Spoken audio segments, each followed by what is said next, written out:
To get more on this, I'm joined now by Mauricio Claudio, who you saw there in Adam's report. He is Bougainville's chief referendum officer. Mauricio, good to have you on the program. Tell me what this means for the people of Bougainville.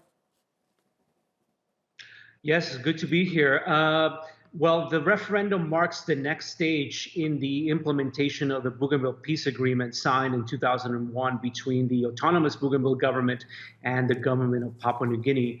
The BPA put an end to a 10-year conflict which claimed the lives of maybe 10 to 20,000 people and which was the bloodiest conflict in the South Pacific since World War II.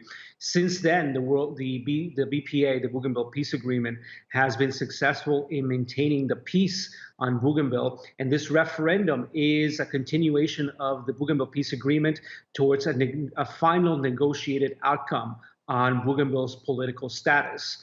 At stake are two choices before the voters. One is greater autonomy, and the other one is independence, outright independence from Papua New Guinea. So the referendum is a continuation of a long-standing peace process, and after the results are returned to the national government, then the two governments will consult on the results, and the final ratification and on the outcome will go to the national parliament. Right. And I know a lot of people in our international audience could be forgiven for not knowing much about Bougainville, an island that's probably populated by about 250,000 people, right?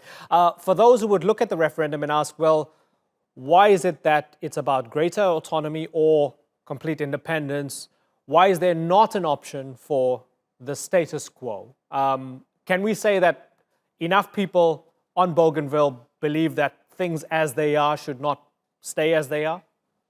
Yes, the options on the referendum ballot, the options before the voters were negotiated by the two governments. Bougainville right now enjoys a great level of autonomy, but the two choices negotiated by the two governments was even greater autonomy, or there has been a separatist feeling on Bougainville since the 70s. In fact, when Papua New Guinea declared its independence in 1975, Bougainvilleans similarly made a unilateral declaration of independence. Of course, that wasn't recognized by the international community, but ever since then, there has been a separatist feeling on Bougainville. The choices on the referendum ballot are a reflection of not only the choices agreed by the two governments, but a recognition of the separatist feeling on Bougainville. Mm-hmm. And there's that civil war where thousands of people died, the peace deal of 2001. A lot of people obviously have fresh memories of the conflict. A lot of people were actively involved, and a lot of people were victims of the conflict.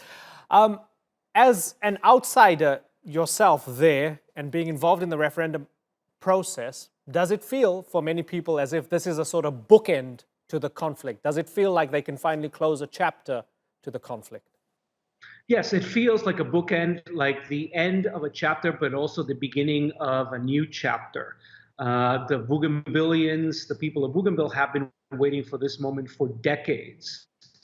And this referendum has been in the making for years, and we ourselves at the Bougainville Referendum Commission have been preparing for months.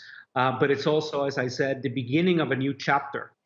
This referendum is non-binding, so the results will go to the two governments, and then it will be for the two governments to negotiate a final outcome. The leaders have said that what's important, what's non-negotiable, is the continued peace on Bougainville and the quality of that final resolution or final decision, negotiated outcome on the part of the two governments. And just practically, tell me about some of the difficulties that you've encountered in trying to ensure that this runs smoothly, because as far as I understand, there are a lot of remote villages as well over there.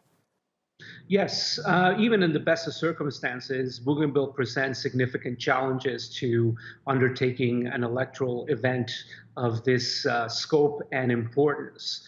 Bougainville suffers from poor infrastructure, communications are scarce, there's highland communities, there's atolls, coupled with low educational and human development levels, they all conspire to make Bougainville a very challenging environment. In addition to that, we have, Bougainville sits not far from the equator. We have torrid tropical weather, which is highly unpredictable. So all these factors make running an election a considerable effort and a significant enterprise. Okay, we're watching closely and we're waiting to see which way the people will vote. Mauricio Claudio, thanks so much for joining us here on the Newsmakers.